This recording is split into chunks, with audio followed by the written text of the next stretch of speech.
First, he did it again. President Obama, who knew for 3 years that Americans, even if they liked their health care plan, would not be able to keep it, continued to lie, saying that they could, and he just did it again. And although he claims he truly believed that Americans could keep their health care plans, he now admits he was inaccurate. So why was he inaccurate? Why can't we keep our health care plans if we like them? Why? Because Mr. Transparency himself changed the fine print and made believe he didn't know anything about it. Kind of reminds me of a used car salesman. We here at Creasel Used Cars aren't lying, we aren't kidding, we're telling the truth when we say we have used cars in A1 condition, A2, A3. We have used cars. He changed the rules so that we could not keep our health care plans. Shock, he lied again. He lied about that awful video in Benghazi. He lied about getting to the truth about the IRS. And he lied to us about what most of us consider sacred, our family's health. Now, how do I know this?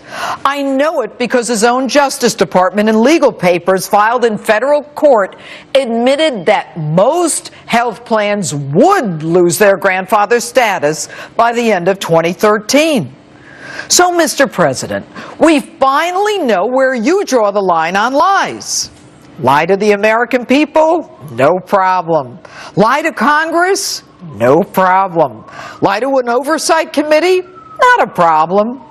But even you know not to lie to a federal judge in federal court. And mind you, it's not only the 5%, as you say, who have their own plans that you now admit will lose coverage, but all of us, including well over 100 million American workers who get coverage through their employers, who will lose their grandfather protection status. Except, of course, you, Mr. President, your staff, Congress, their staff, and those union friends of yours. But you say that we should welcome the new mandate, that it will bring better health care and lower premiums to us. Now, how could that possibly be? There is no way that these plans can be cheaper. Why? Because they have to include stuff that we don't need. Now, I'm guessing if you're a senior citizen, you probably do not need pediatric dental care. False teeth, maybe, but not pediatric dental care.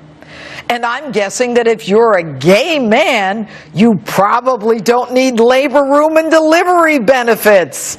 And if you're a postmenopausal woman, I'm guessing you probably don't need maternity benefits.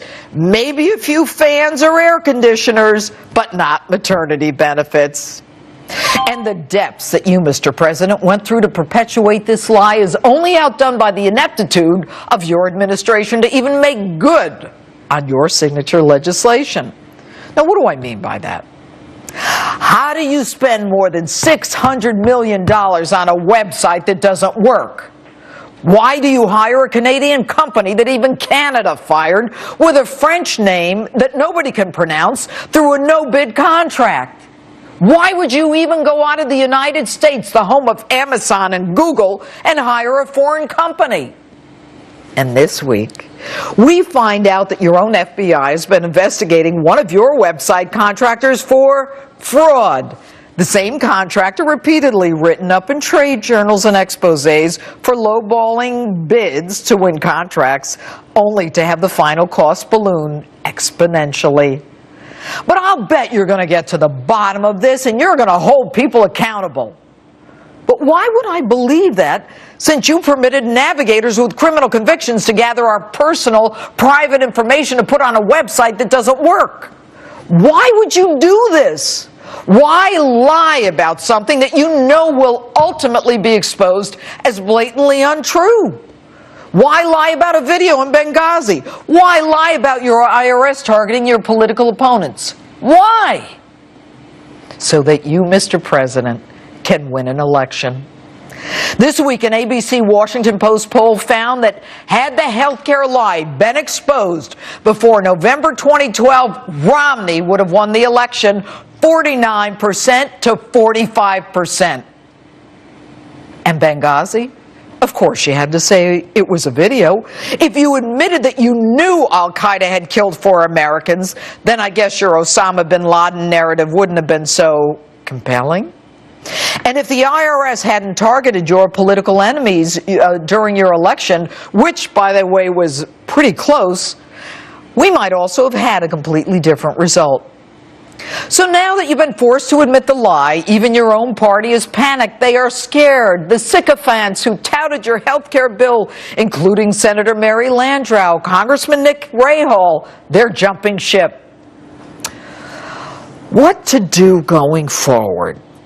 Now, yesterday you gave us an extra month next year to sign up for Obamacare.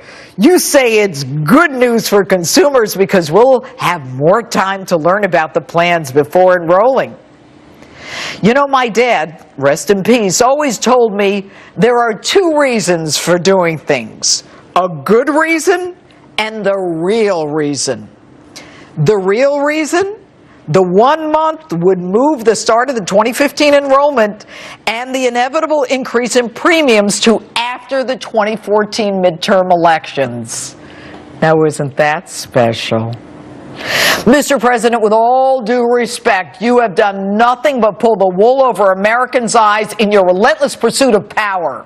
Whether it was a nuclear option this week in the Senate or trying to convince the American public that we couldn't have saved those 4 Americans that we now know were begging for help in Benghazi. You came into office claiming you would give the American people the most transparent administration in history. That's one of the few things that maybe you didn't lie about. Except the transparency is about you. You are the one who's transparent, and Americans now see right through your lies.